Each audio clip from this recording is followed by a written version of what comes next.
welcome to episode 2 of the Grapplehook Podcast. I'm Matt, and I'm joined by Dan. Now then. Dan, how's it going? Yeah, pretty good. Busy week. Oh yeah, what have you been up to? Well, no, I meant in the world of games, not me. Oh yeah. Yeah, there's not much we can do at the moment with the lockdown and things like that, but yeah, no, gaming-wise, it's been absolutely a windfall of news. It's a good job that we record on a Wednesday, because if we'd recorded on a Monday, this podcast would probably be very quiet. Yeah. By comparison. So, well, if you're joining us, thanks for your support. We this is a gaming podcast. We record, as I've mentioned, every Wednesday, and we release on a Friday, talking about random gaming news and also nerd culture and generally stuff that, put bluntly, me and Dan want to talk about, or things that we think you'll be interested in, from the gaming industry and the gaming world. So yeah, if you'd like to reach out and message the show, you can do. You can message either me or Dan on Twitter. I'm on Twitter under Matroidvania. And Dan, what's your Twitter handle? TatchND. TATCHND. Brilliant. So if you want to reach out and message the show, you can message either of us on Twitter, and we'll be able to either reply, or we will. If you've got any questions, we could answer them live on the show. So Dan, what have you been playing since we last spoke? I've actually finally got some momentum with Skyrim. Have you never played Skyrim properly before? No, I've tried playing it and broken it and given up playing it several times. But now I've finally hit the ground running. I originally started playing Oblivion a few weeks ago. I have played that before. I never finished it. Right. But I just found that the world was really lifeless.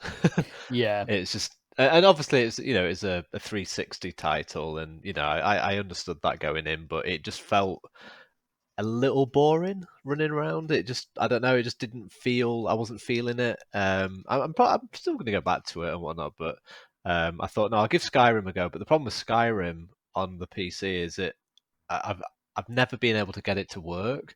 It's not a problem in terms of having like the specs to run it, but when I start the game off, it would just, the physics of the game would completely freak out. Like you start when you're going in. I think you're in like a wagonite. You're going into that town to be executed. Yeah, I know what you're talking about. The wagon would literally be doing, and I'm not exaggerating, it'd be doing like somersaults and barrel rolls, and it'd be bouncing off the trees, and the horses would be going underground, and I just couldn't work it out. I did a little bit of research, and what I was sort of seeing is if the game is running more than 60 frames a second, it has problems keeping the physics. Right, so you've got to lock it to 60. Yes. Yeah, so I went into the GeForce graphics panel or whatever it's called and capped it at 60. And after that, completely smooth sailing. I've had pretty much no issues the whole time. Nice. It's been amazing. So yeah, really just Skyrim. I've put about 20 hours in over the last week, and I've mixed in a bit of Among Us as well. So. Oh yeah, of course. Yeah, you mentioned that last week that you're still really enjoying that one. So I'm absolutely loving it, and I can play it on my phone as well. Like I never play phone games ever, but like usually, I get into bed, about an hour's sort of chill time before I go to sleep. I'll stick a stream on the TV and play, a bit of Among Us for an hour, and it's just, I mean, it's not like there's no progressions, there's no sort of cross save. Functionality, but it's such an amazing game. It's been out a couple of years now, but I've only really just gotten into it.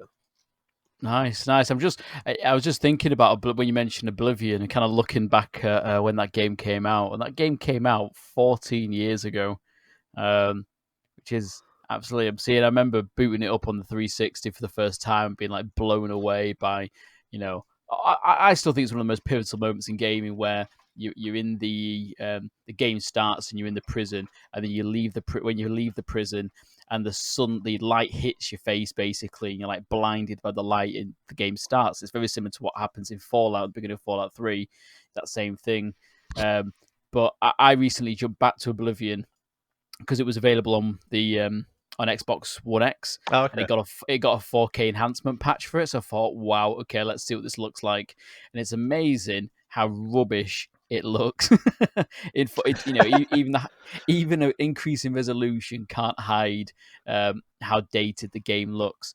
But for the time, obviously, it was quite a massive piece. And I know there's guys at the moment who are the Sky Oblivion project, who are the guys who are remaking Oblivion in Skyrim. So they're modding it. So basically, the whole game of Oblivion is going to be playable in Skyrim on PC. Oh, okay. So I think, if you're going to go back, time has not been kind to the game, but the Sky Oblivion guys it's a completely fan-funded project, and they've just all been working for years now. Yeah. And there was a big announcement last year when they showed the trailer of what it looked like, and they showed how it looked fantastic. So I don't know whether, it's kind of heresy to say, but I'd probably maybe not, rather than go back to the official game, wait for the unofficial mod to come out from these guys, because the work looks fantastic. So I'm not sure. If someone writes in, they might crucify me for saying that, but I think it's it has not aged well. No, I mean, the thing is, like, I really, really like the story of Oblivion. From Mm. from like the little bit that I've played, but it just, I think, like what I wanted when I went back into it, I wanted, just a really kind of ambient open world to just explore, relax, bit of combat, bit of RPG, some exploration, things like that, and then sort of progress through the game and have lots and lots of hours in it. Yeah. But it just felt, yeah, like I say, it just felt kind of, it didn't feel like it aged very well. And I No. say No. that No. reluctantly because I do try to play games retrospectively, when I play them. Yeah. And the thing is, I think even people, when the game came out, it looked dated in a lot of areas. Like, there's that common joke about the potato faces, how every character looks like they've got potato faces just because of the way the modeling works. And there's Yeah, about 3 voice actors in the game, and they yeah, all play the same voice for all the different NPCs and things like that. But of course, that's Oblivion is where they're starting to blow up, and then Skyrim is really where, yeah, yeah. you know, um, Bethesda Game Studio really hit off with this series. It does have one voice actor though that makes up for everything. It's got Sean Bean. So Well, what's interesting is, you look at Oblivion, you look at the voice cast of it. You've got Sean Bean, you've got Patrick Stewart, you've got Terrence Stamp, and you look at Skyrim, and there are less notable names that come from it. Obviously, I think you've got I can't remember her name now. The woman who played Wonder Woman in the TV series, Linda Carter, I think it was. right, But compared to, like, these, Sean Bean, Patrick Stewart, and Terrence Stamp, who are up, a roster of Hollywood actors, and they were really good in the game. Their voice acting was fantastic. It's quite interesting that the sequel, which had the bigger budget, ended up having lesser known voice actors. I mean, the voice acting is great, but the thing that stands out to people when they play Oblivion is Sean Bean and Patrick Stewart, in the opening of the games, playing like really central, important characters. yeah, So, yeah, no, interesting. yeah. No, It good. won't be long before you can play Skyrim on a toaster, because they're bringing it to everything else. Yeah. In fact, I think that was a meme, wasn't it? They were joking about it On at the their pregnancy E3. test thing. Oh no, yeah, because I was just going to say we were talking before we started recording about the pregnancy test and the running on a, or Doom running on a pregnancy test. And I can't remember if it was, I think it was Yong Ye retweeted it, and he just put Skyrim has entered the chat or something. That's good. I think it was at E3 conference for Bethesda the year after they had their big announcements. Took a joke at themselves and basically showing that it was running on everything. This is just after they got it running on Switch, and they've obviously, it was on 360 and PS3, then it was on PC. Then they released the special edition. Then they released it on Xbox One and PS4. Then they released it on the Switch. So, but I honestly think it's one of those games which is an absolute classic and it's masterpiece, and it's so great and fun to go back to. And particularly in the PC scene now with the modding, you can just make it look, Yeah. absolutely fantastic. Well, You can play it, but even in the vanilla form, it still looks pretty I was decent. going to say like that's the thing. Like I've made a sort of conscious effort that going into it, I'm just playing it strictly vanilla because Yeah. I have played it with mods on the Xbox One, but I didn't find it as enjoyable because I've never actually finished it vanilla, and you Mm. don't get any like achievements or trophies or anything. So I'm assuming with Steam you won't get any of the achievements on that if you're playing modded. So that's the only thing I am playing at vanilla. But depending on, I mean, I'm sort of thinking like depending on how I feel by the end of it, I might go back and play it with mods. But I've got the base game, and then if I go on to play like the expansions, to be honest, probably by the time I've done all of that, I won't even be bothered Yeah. about Well, the playing it thing with is as mods. well, they in terms of the mods, they added in. There was a really popular one called Falkreath, which is actually like an expansion. The guy Yeah, who built it, he built it all himself. He did the mod, the audio for the mod, the quest lines, and everything. I think he landed a job elsewhere. I think he actually landed a job either at Bethesda or I think at Bungie. I think or something along those lines. After making all that yeah, stuff, so yeah, pretty I cool. think you know the possibilities are endless on PC when it comes to those mods and things like that. So, but you haven't got too long to wait until the Elder Scrolls 6. I mean, it was announced in 2018, and they said it was coming out after Starfield. Starfield, we still haven't even heard of. So I won't be surprised if we didn't get another. Elder Scrolls didn't come out until 2026, the Yeah, new one. the gaping wounds of Fallout 76 are still very fresh, so we'll see. Yeah. We'll see if the what's the guy's name? The head of Bethesda, Oh, um, Todd Howard. Todd Howard. Yeah, let's see if they've learned. Let's see if he's learned his lesson. Yeah, just don't make it a multiplayer game. Just Yeah, a nice single player game. If you want to play multiplayer, we'll play the Elder Scrolls Online. yeah. Well, I was saying that So, I've not heard bad things about Fallout 76 lately. Like I've heard it sort of turned a bit of a corner. To yeah, what I think extent? I don't know. it was a bit of a shit show at first, but I think they made a real conscious effort to patch it, and they seem to take one step forward with the content, and then two steps forward back with the monetization stuff, and then I think recently with the um, they released it on Game Pass, and I think it's found quite a big audience on there as well. So we'll see. Yeah, We'll see. I wouldn't be surprised if we found out that Fallout 76 was getting ported to Xbox Series X or PS5. yeah. So good, good, good. Very good.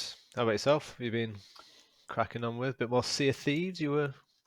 Yeah, so still on with Sea of Thieves. I've been playing on the PC, and I've been playing with my missus she's on the Xbox, so we've been playing through. Um, it's actually grabbing me a lot more now. I'm really enjoying the uh, the missions, the tall tales, the looting mechanics, and there's a good hook to it. And obviously, when I first started it, I was quite nervous about fighting other players because I was like so rubbish at it. Yeah, Where now I'm seeing other players and actively getting involved in getting into combat and actually winning sometimes, which is good. So that's good. it's good. It does have, like I said, a a steep learning curve because the game doesn't really tell you much on how to play. You got the maiden voyage, which tells you a Yeah, little bit. yeah, Um, but even with the maiden voyage, you go out and there's still things that you learn about, like how which ship goes the fastest, which ship goes the fastest face into the wind, yeah, into the wind direction, things like that. What the yeah. raids are and stuff. But no, great game. Really enjoying it. They've just, in fact, we're recording now. It's 9th of September. The latest update will have gone live. So there's new pets that can be added to the game. Doggies. Um, Dogs, yeah, so that should be interesting. So we'll see. But I'm definitely enjoying that. And kind of exploring more games that I can play on PC. With my partner on the Xbox, we've started playing No Man's Sky. Ah, Um, yes. which I've got to say I'm absolutely loving. Absolutely love that game. I obviously heard a lot of the concerns that came out about when the game first came out. There was not much to do. There wasn't much to explore. Um, there wasn't much to the game apart from going out exploring and coming back. But now they've added a lot more content to it. You've got the base builder, you've got the actual story objectives in the game, and they've just released a new update which kind of almost like has horror elements to it as well. In certain aspects, but no, that is a great game. The crossplay works absolutely flawlessly. The mining stuff is good, and how it's kind of got like survival elements, very similar to you know, like for example, like I'm trying to think of a good game like The Long Dark, for example, where you've got to find food, you've got to monitor your temperature and things like that. You got to do the same in this. There's combat to get involved too. The spaceships are really fun to fly, and the game just looks absolutely gorgeous. It looks really really good. It's kind of almost got a the colors really pop in the game, and the skies are beautiful. That's one of those games where I really wanted to try it on VR, because it got VR support, I'm sure, on something. Yeah, they added that to the game. Yeah, I think that would be a game I'd want to see in the VR sort of spectrum. Yeah, and what I like about it, unlike, for example, Skyrim or Doom, they've got separate games which are VR. I believe No Man's Sky just has VR added in, so you could play No Man's Sky and then you could just part way through, put on your headset and carry on playing. Which I quite like the idea of. Very good game. I'm getting through the story, kind of getting into the base building and the kind of the leveling up the bases and what you can create and craft and things, but. Really enjoying it, so I'd highly recommend. If you want to, play co-op games and you like that kind of Minecrafty sort of the lone dark feel where it's like survival, that's really good. Yeah. I think with Hello Games, the guys who made it, their story about that game is quite, it's a proper turnaround in terms of where they were. Obviously, they were flung forward at the very front of Sony's press conference at E3 with the game announcement.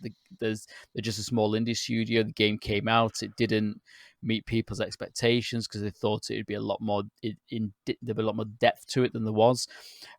And credit to them, they've actually just stayed on and hammered it and carried on and adding feature after feature after feature, listening to feedback, and actually implementing it and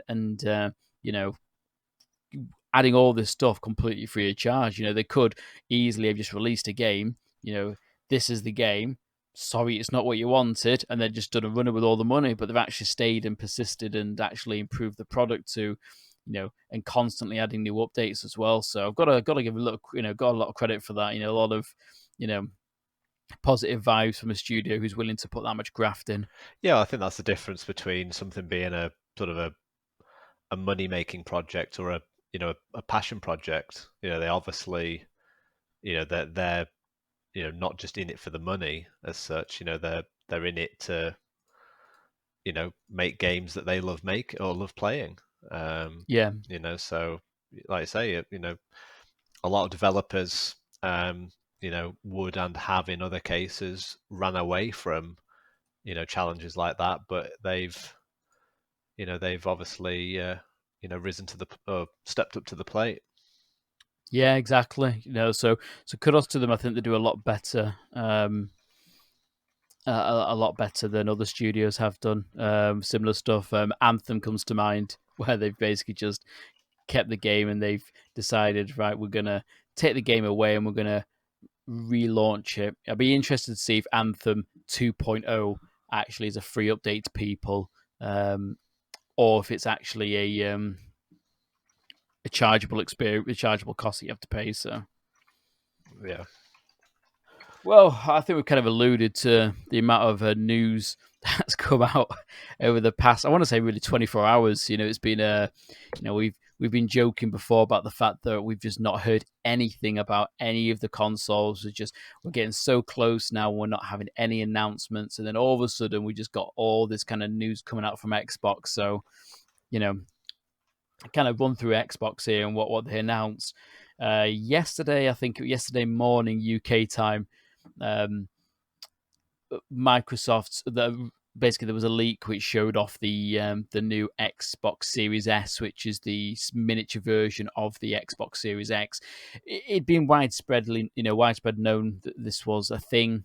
Even on like the new Xbox controllers coming out, it mentioned it on the paperwork. The Game Pass Ultimate codes that you got on a bit of paper mentioned the S, but we didn't know anything about the console.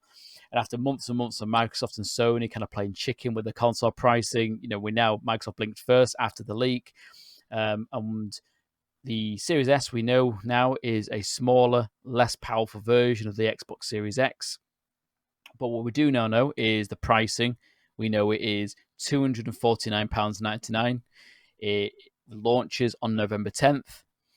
The console itself will have support for 120 FPS at 1440p, 4K upscaling for games, 4K media playback, support for DirectX ray tracing, and a custom 512GB SSD in the console itself. And also, the console is 60% smaller than the Series X. And we also know that the Series X is going to be launching on the same day, and it's going to cost £449.99 for the console. So lots of information there about the new consoles from Microsoft. What are your thoughts on that? Yeah, well, I mean, I must be honest. Like, I've not really sort of kept up with all of the kind of rumors surrounding the next gen console. So I'd kind of heard that there was this kind of alternate version of the Series X, but I hadn't really paid much attention to it until I actually could see what they were, what they cost, what the differences were. I'm still not super sure what the point of the S is. It sort of seems like it's a Mm-hmm. bit of a halfway upgrade from the sort of Xbox One X to the Xbox Series X. It seems like it's a bit of a bridge gap. Yeah, But I mean, for the prices that they're releasing them at, you certainly can't complain. Um, Obviously, we need to see. We don't yet have the PS5 information, so I think yeah, that's really gonna make things interesting when they come out. But yeah, yeah, no, I mean, I definitely, I would say, it is a very solid, um, it's a very solid sort of foundation that Xbox are building. When you look at yeah. the specs, the price structure or the pricing point for the systems, and also, the combination of Game Pass, which we'll come to in a moment. When you look at what they've set up for themselves, Mm-hmm. it's a very strong position going into the next gen. It can only be Yep. shaken by two things, and that's their lineup of first party exclusives or what Sony do. If Yeah. Sony don't come out and seriously embarrass them somehow, then it's going to rely on what games are you going to bring to the Xbox that we can't play on the PC, or we can't play on the PlayStation. So, um, Yeah. but yeah, I'd say 2 out of 3. Let's see what the lineup of games are, and then that's really going to, I think, determine the their position. Yeah, no, definitely. I think the thing that gets me or stands out to me is the Xbox Series S. I was not expecting it to be as cheap as it was. I mean, £250 for a new console, Yeah, um, is is ridiculous. yeah, it's It's so good. cheap, and well, you look at if you were to buy a console now, the Xbox Series S is cheaper than currently on Amazon than an Xbox One S. And obviously cheaper than the Xbox One X. So it's cheaper. So what will be interesting to see what the actual games look like on it, because if it's more powerful than an Xbox Series X, so Xbox One X at £250, that can play Xbox Series exclusive games that are only going to be coming out of those consoles. Then this is and particularly the fact it's going to be coming out just before Christmas. For parents who are going to be buying these consoles, it seems like a no-brainer that an upgrade from an Xbox Series S would worthwhile. Yeah. Not sure you'd be willing to upgrade it for the Xbox from the Xbox One X to the Series S, because it doesn't seem like it'd be as much of a big upgrade in that regard. Yeah. But of course, Go on. sorry, so what were you going to say, mate? I was going to say, I would be curious, or would be interested to see how many parents buy an Xbox One X or an Xbox One S instead of an Xbox Series X or an Xbox Series S. Yeah, you'd be gutted at Christmas, wouldn't you, if you were a kid and you were super excited. You open it up and you've got a console which is the One S, or even worse, the One S digital version. Yeah. So, and actually, that's something that we didn't mention about these two consoles. Obviously, the quite a few differences, but the biggest difference is that the Xbox Series X has a disk drive and the Series S doesn't have a disk drive. So clearly, this smaller console is going to be pushing Game Pass, which is something that Microsoft is doing already. And basically, that's the only way you're going to be able to play games on it. Interestingly, there's only a 512 gigabyte SSD, so you're probably going to be spending a lot of time uninstalling and reinstalling games, particularly if you've got Call of Duty, Modern Warfare, Warzone on it, which takes up over 100 gig alone. You're going to be spending a lot of time just deleting games. So, yeah, I've got to be honest, it has piqued my interest a little bit. I think particularly something that I was considering was I'm slowly running out of games that are cross-platform that I can play with Zoe, my partner. So, the only other option is by getting an Xbox One X or an Xbox One S, so we could play like the Division together or Destiny together or something like that, because it just seems like there's, for all this big push that people wanted about cross-platform gaming, there just doesn't, we're X amount of months past that point now where it's happened, and there seems to be just a small handful of games that actually have that feature. So I was considering a new Xbox, but given the price of these, I might be willing to jump and go on the one of the newer Xboxes as well as the new PlayStation. So we'll see. I'm quite keen to see what PlayStation do now, because of course the ball's in their court. Microsoft and Sony were battling to see who could be the last person to announce their console pricing and release dates.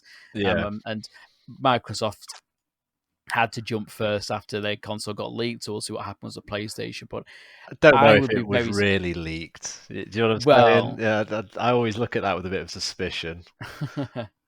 Well, the in the news is saying it is a leak, but whether it was intentional or not is something we'll probably never know the answer to. But Well, would it not make sense from Xbox or Microsoft's point of view to have your, details leaked rather than come out with an official, statement straight away? Do you know what I'm saying?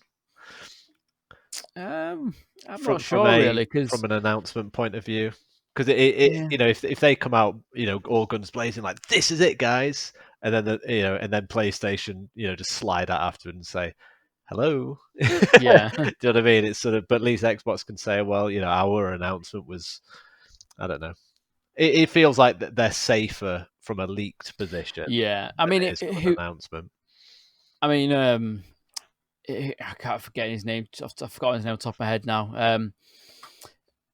Phil Spencer's just come out and basically said that this announcement was Yeah, I planned for saw next that. week. Yeah, So, but again, how much of that is true, we just don't know. So, but I'm pretty confident in saying that the new PS5, the digital only version, is not going to be anywhere near £250. So the fact that it's, I'd be very surprised if the PS5 was any less than 350, well, listen, £400. I mean, the PS5 is still the same specs as the PS5, though, isn't it? Like The only the difference is the lack of there's the no disk disk drive. drive. Yeah, so I Yeah, mean, you would exactly. expect the difference between that and the disc version to be, smaller. You can't expect like a No, £200 no. discount because of a disc drive. No, and I think the idea was that they were going to announce the Xbox Series X, which they announced first. They were going to kind of keep the Series S quiet, wait until PlayStation announced this is the price for our main console, this is the price of the discless version, and then Microsoft could swoop in and say, well, haha, we've got an S version, and this is even cheaper, the cheapest one. Yeah. Because obviously, they announced the Series X quite a long time ago. This one's been sat there for a while, and they've kind of just held it back. What is going to be interesting is that I think, off the top of my head, this is the first console launch we've had where one company has released two different specs of their console. Because obviously we play, with the PS5, and they've announced two SKUs, but as you said, two SKUs, but they are the same performance. Whereas now Microsoft are going to be launching with a powerfuler Xbox and a less powerful version of the same console at the same time. Yeah. So what that does in terms of game development, how to develop and create those games for those consoles, I'm not sure. I can imagine it's going to be, just make development more difficult, because rather than developing for one console, now you've got to develop or two consoles. You've now got to develop for three different consoles at launch. So we'll see. Yeah, and isn't the Xbox, both Xbox consoles are completely backwards compatible as well, all the way back to Yep. the original Xbox? Mm-hmm. Yeah. So yeah. Although I have reservations on this, because they made obviously the big song and dance was made about Xbox, the Xbox One being backwards compatible. But when you look at the games that are actually playable on the console, there's quite a small amount of Xbox 360 games that are playable on the Xbox One, and even less of the original Xbox that can be played on the Xbox One. You're literally talking probably a handful of original Xbox games. So hopefully they kind of expand on that.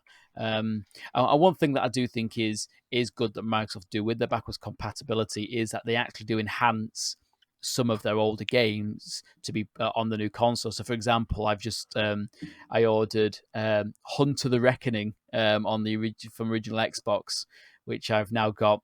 And when you put the disc into the Xbox One X and start playing it, it automatically upscales to 4K. So it actually looks great on the Xbox Series X on a 4K telly, or Xbox One X on a 4K telly. Yeah. But some games don't have that enhancement. Like if you try and play Mass Effect for the 360, the game doesn't run very well, doesn't look very good, and is at quite a low resolution. So when that's blown up onto a 4K telly, it just looks quite muddy and blurry. So I hope that they do expand how much backwards compatibility, but they also go and actually make those games look great on the current hardware as well. Yeah. Which is better than what PS5 are doing, which is basically the Ubisoft leak that happened a few weeks back was basically it is going to be compatible with most PS4 games, and that's it. And if you want to play any games backwards compatible before then, you're going to have to play buy PS Now and play it on there and stream it over the internet, which is less than ideal. So Yeah. No, it's interesting. What do you think of the design of the new console, the Series S? Yeah.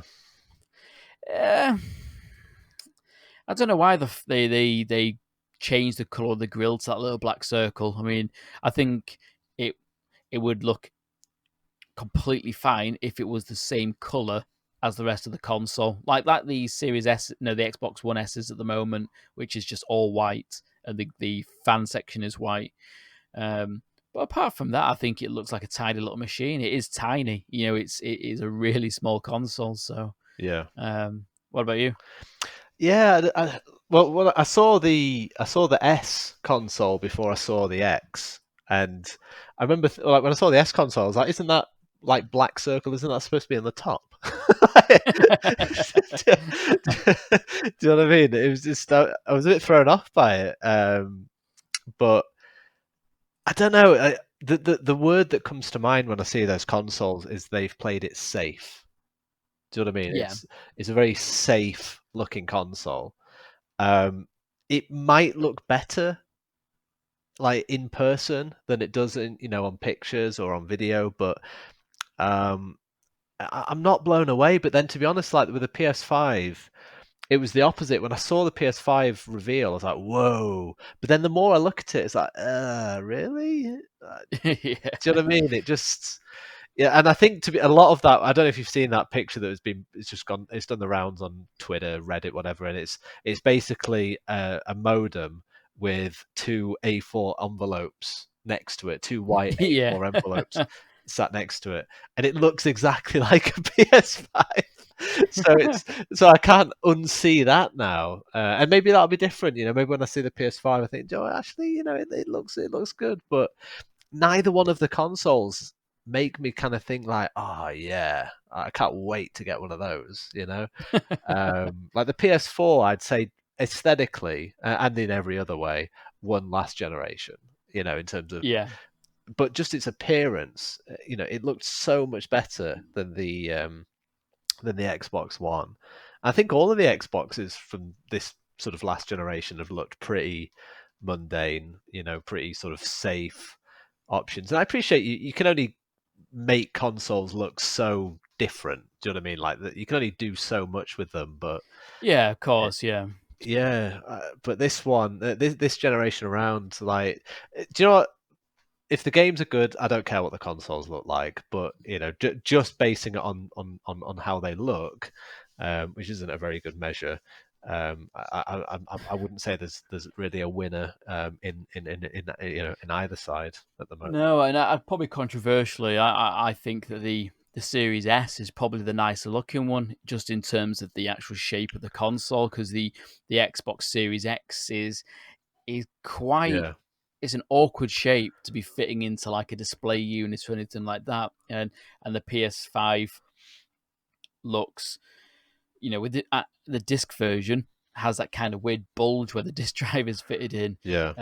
and it stands up on the side. So, Well, the Series um, X looks something like like I don't know. It looks like a box you'd expect to get like a kettle in or something, doesn't it? yeah, with the joke's been going around that the Xbox Series X looks like a fridge and the Xbox Series S looks like a washing machine. So the kitchen is almost complete and the router's in the front room. I will say this So, though, those memes that have been going around that talk about it looking like a speaker, and there's like various like scenes from oh movies where yeah, like they're holding like a boom box up, and then like the Xbox Twitter account embraced that as well. Like, fair yeah. play. I think the pictures that are doing the rounds for both console launches have just been absolutely hilarious. I think my favorite is the PS5 image where they stuck on Kaiba's head from Yu-Gi-Oh, because he looked like the guy in the white jacket from Yu-Gi-Oh, Right, and it I've just not looks seen that. absolutely hilarious. I've just sent it to you, Oh, okay, I'll but check it's it. yeah, spot on. Well, what's a shame actually about the PS5 is that people did mock-ups and started adjusting the colors of it and things like that. And there's a console version of it looking in black. It's a Yeah, black controller, black. And it just I've looks seen that. Yeah, so much yeah, nicer. yeah, I'm yeah. like, please give me a black option before I have to wait or before the launch. Otherwise, I'm gonna have to get the white one. Well, they have Which, always had a white one, but never, aside from the PlayStation, which was, I suppose, it was a grey rather than a white or a black. Like they've always had black at launch, haven't they? Like the PS2 was black, the PS3 was black, the PS4 was black. They've had white alternatives eventually, or like other yeah, colours, but or the other, pink PS2. yeah, but other than the PlayStation, the original PlayStation, which I don't know if we can call that white because it was more of a grey, wasn't it? Um, it Yeah, they've always had like a black. You're right. Yeah, they've always had a so black launch it's version. So interesting that they. I mean, you know that they're going to release a black version of the console eventually.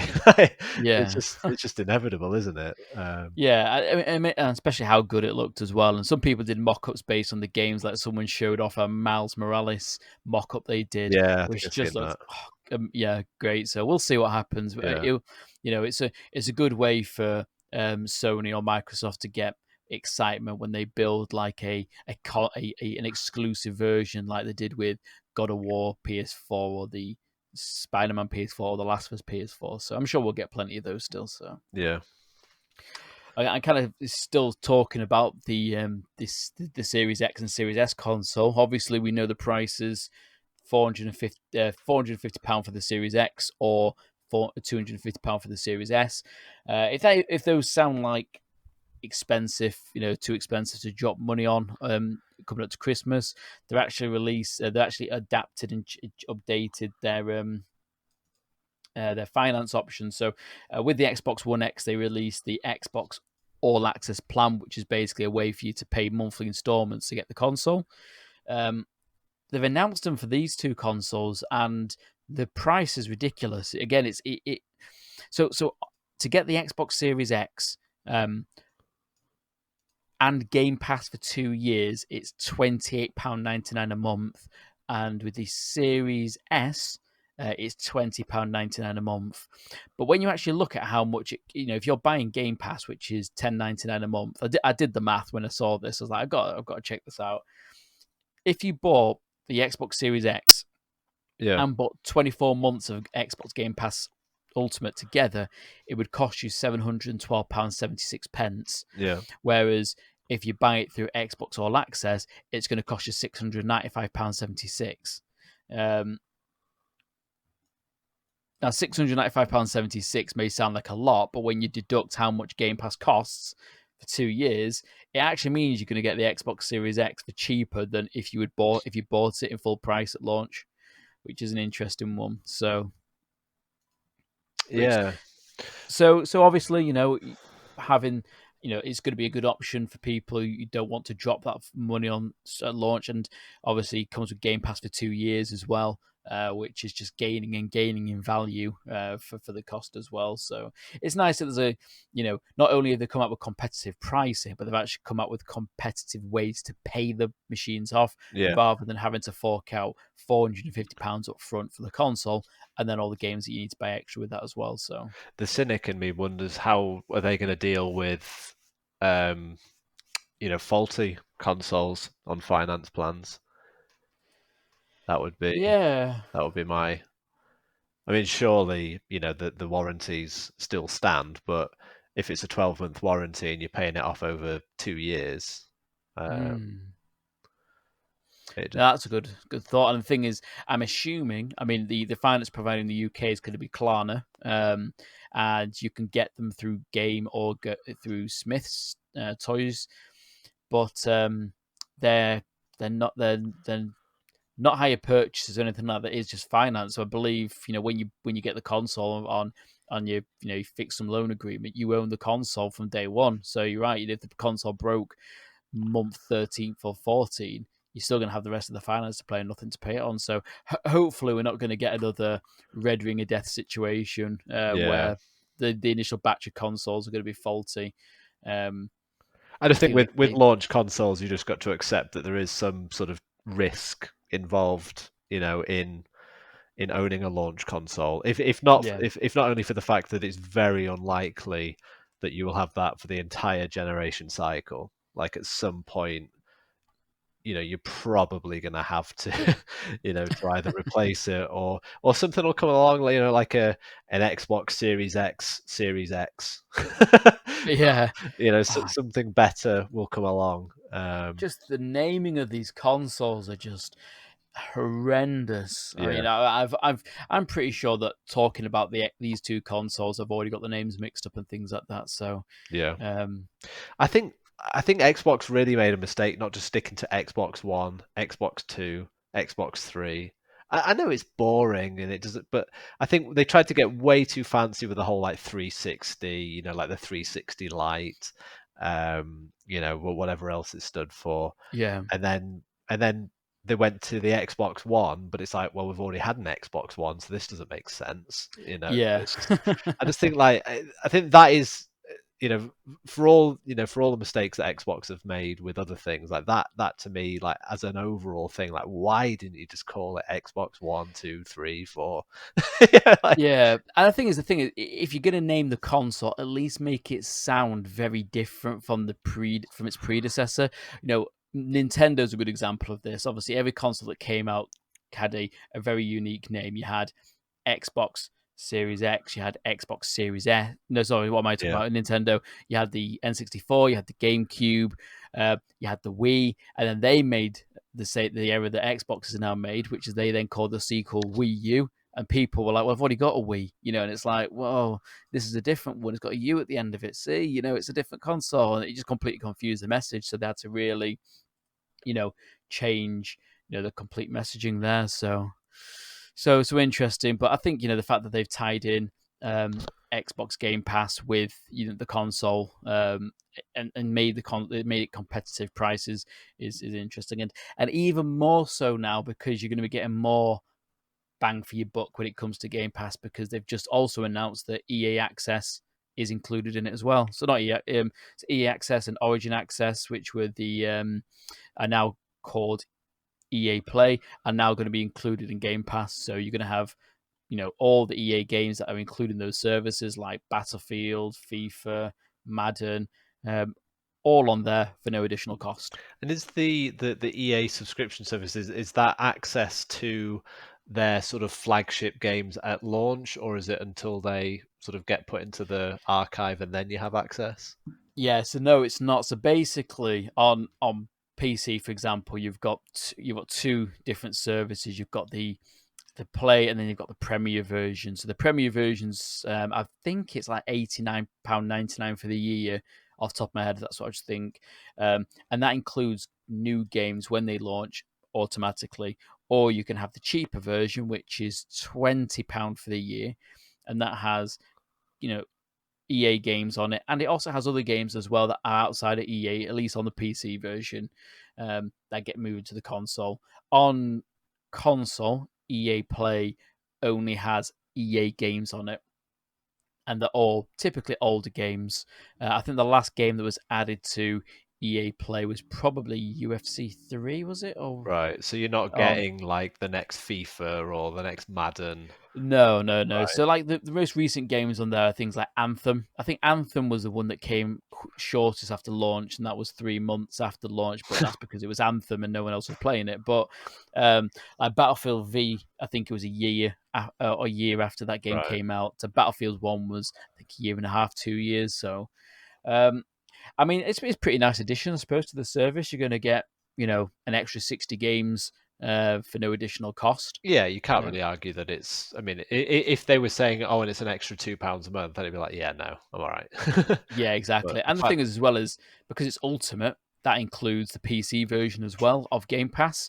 So that means if you've got Game Pass on PC and console, you're getting EA Play, the PC version on PC, which has games outside of EA on it as well. And you've got EA Play on console, which will just give you additional EA games. So it's a lot of games to be added on. Um, Monetary saving wise, you're not going to be saving much because the £20 a year each, so it's £40 a year, which is relatively cheap actually for EA Play. Um, but I suppose if you are if you are a Game Pass Ultimate subscriber, you're basically getting an extra games added to the library, which are already expanding as well, and it's not costing you any more money, which is great. So yeah, yeah, no, it doesn't hurt anything, does it? It's adding games for for you know the existing subscription. So that, it's I'm still not sold on Game Pass, but I can see that's the way things are heading. So yeah, we'll see. I think you're going to be constantly hearing about it from Microsoft because clearly that is the way that they're wanting to push their their model going forward, their platform going forward. They've not revealed what's happening with their gold membership, have they? Because they took away the 12-month, like they've stopped selling 12-month cards Yeah, that's in right. preparation for the next generation. So it'd be interesting to see how. I mean, I think the rumors are that they're trying to integrate Game Pass with their sort of gold membership. So it'd be interesting to see how that price looks then, if that does indeed happen. Yeah, Um, then we'll see. But um, it's I don't know from a PC sort of player perspective, it's the only thing that's hard about looking at consoles favorably is the subscription cost, because you don't have to subscribe to anything to play Battlefield online, or Call of Duty online, whatever it might be, but to obviously play certain games online on Xbox or PlayStation, you have to have their equivalent subscription, in place. And obviously, mm. they've added, like games with gold or what was it, PlayStation Plus? So they've added things to kind of sweeten the deal, but you're still paying a subscription service for being connected to their network, aren't you?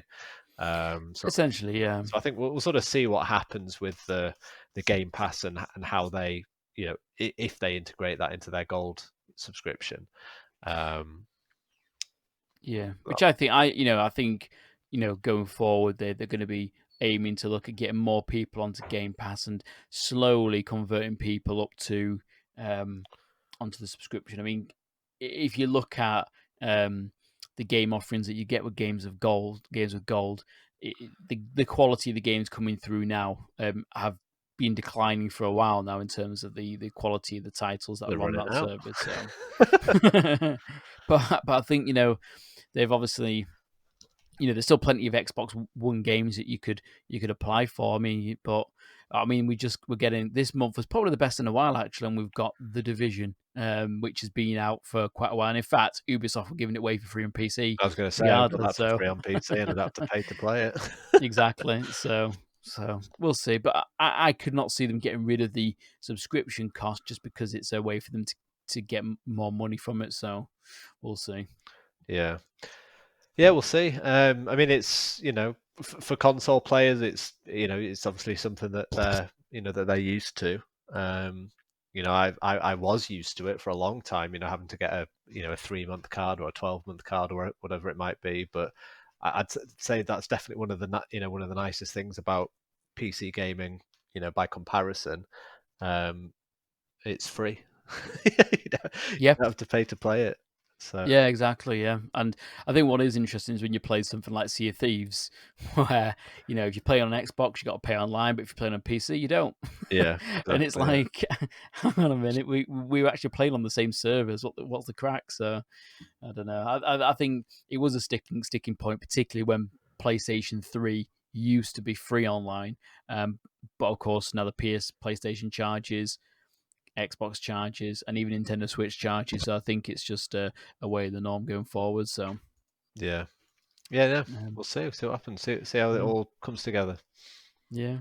I mean, speaking about Switch, obviously not being content with the fact that Xbox has had plenty of news going around. They literally dropped in the same day that all these announcements came out that they've announced a prequel to Breath of the Wild, Zelda Breath of the Wild, which is a game called Hyrule Warriors: Age of Calamity. So it's due out on the 20th of November this year. So it comes out in 2 and a bit months. And it's set 100 years before Breath of the Wild. So if you play Breath of the Wild, very early on, you know the story is set 100 years after um, the calamity. So this game basically gives you insight into what happens with the calamity. So it's quite a nice, different take on it. And being a Hyrule Warriors game, the game is being developed by Koei Tecmo. So they make Hyrule Warriors, they make Dynasty Warriors, and they said that with the exciting 1 versus 1,000 battles and a wide variety of playable characters, this will be the only game that lets you experience the world 100 years prior to the events of Breath of the Wild. Zelda development chief Eiji Anuma, I'm probably saying that wrong. But he described Age of Calamity as a combination of the well-detailed world of Breath of the Wild with Warriors gameplay. Therefore, I believe this game will offer the experience of the Great Calamity battles that weren't fully shown in the original game. He did go on to actually say as well that the team are still working hard on Breath of the Wild 2, but they don't have any details to share at the moment, but will when it comes closer. So interesting. So we're getting a game set 100 years before, during the big battles of the Calamity, and will set up how the Breath of the Wild starts. So, what are your thoughts on this? On the Zelda prequel. Yes. Um, I mean, I never finished Breath of the Wild, to be absolutely honest with you. Right. So, and that's not for any particular reason. I didn't think it was like a bad game, or anything. It wasn't, anything to do with that. But yeah, I don't know. I think it's really cool. It's it. I got the impression from your tweet that it was unexpected, and that's always cool. When Mm. developers sort of drop these kind of announcements out of nowhere. Um, Yeah. but yeah, I don't know. Like, I'm not like hyped for it. It's not like not a game I'm sort of desperate to play. And like I say, I never really played the original one, so Hmm. it's kind of for me, it's sort of not really yeah, I don't know. It's not up there in anticipation, but I think it's super cool that it's happening and whatnot. I imagine you'll be getting it. Yeah, I'm a bit 50-50 on it, just because I loved Breath of the Wild. I I'd got bored of the Zelda formula, which was go into a dungeon, get item in dungeon, use that item to kill the boss, rinse and repeat throughout the whole game, and Yeah, that kind of system of game, the way those games worked remained the same for years and years. And then Breath of the Wild came out, and forgive the pun, it was a breath of fresh air. It was a new, different type of game. Good explorative, beautiful world. The soundtrack was amazing. The game was fun to play. But with this, the reason why I'm 50-50 is when you play through Zelda Breath of the Wild and you gather all the memories, you essentially see what happens before anyway. You get the memories and then you basically play them back and you see what happens. So you kind of already know what is going to happen. You know what's going to happen with the story, and yeah, yet actually seeing more detail of those characters and the story would be welcome. But I'm not a fan of Dynasty Warriors. I don't like those type of games where you're hitting player model. You hit different same enemy types, and they're all moving back and reacting the same animations. And you hit it just I find the games quite dull and button mashy. Obviously, they've mentioned that the calamity. That's when there's a big war against happening. So there's going to be loads of different enemies to fight. And by looking at the trailer, you can play as all the different guardians as well, and even play as Zelda in it as well. So there's going to be different elements of gameplay, but. I'm probably going to play it because it's more Zelda. I really like that world, but I'm definitely more hyped about Breath of the Wild 2 than I am over this game. yeah. Well, is it going to be priced like a full game, or is it coming out as a sort of like a cheaper expansion? From what I've seen on the pre-order prices that have been announced, it's going to be the same price. Right, It's they've always, this Koei mode they'd already made Hyrule Warriors for the Switch, and that was a priced at the same price as well. So right. I suppose the big appeal of this game is the fact that it is, if you like Breath of the Wild and you like the universe and the world, and you want to see more of that universe and world where you can, and here's an option too. And hopefully the gameplay is going to be interesting enough and the combat interesting enough that it will hook me. But yeah, I would have much preferred Breath of the Wild 2, which I know we're still getting anyway, so it's just an additional thing, I suppose. Yeah, it doesn't take away from that. It's not like the sort of developers are because it's different developers, right? Or Yeah, yeah, so the Eiji Anuma's the guy who made Zelda, is the Zelda developer, development chief. He's clearly got some oversight in this project, and on the trailer, the visual side of things looked the same, the art style looked the same, the world looked the same, all the characters were the same as well. So clearly, because it's such an important property to Nintendo and to the Zelda creator, they're going to keep a close eye on it. But his team are not being taken away from that. So my thoughts are that we'll get this game around the same time that the new Xbox and PlayStation launch. So if you've got a Switch and that's your primary console, you got something new coming out to be excited for. And then there's all these rumors going around about a 4K Switch, Nintendo Switch, which is been rumored since way early this year about a more powerful version. I can imagine that this new more powerful Switch that comes out will probably be out at the same time that when this game comes out as well. So you'll be able to buy a new Switch and the new Zelda Breath of the Wild 2 at the same time. So they'll probably be in a bundle as well, no doubt. yeah, I can imagine. I mean, Nintendo have typically done that, haven't they? They usually bundle their first-party games, their showstoppers with the consoles at launch as well. Yeah, So and there'll that's, I there'll mean, that's probably be the a reason Zelda why. console.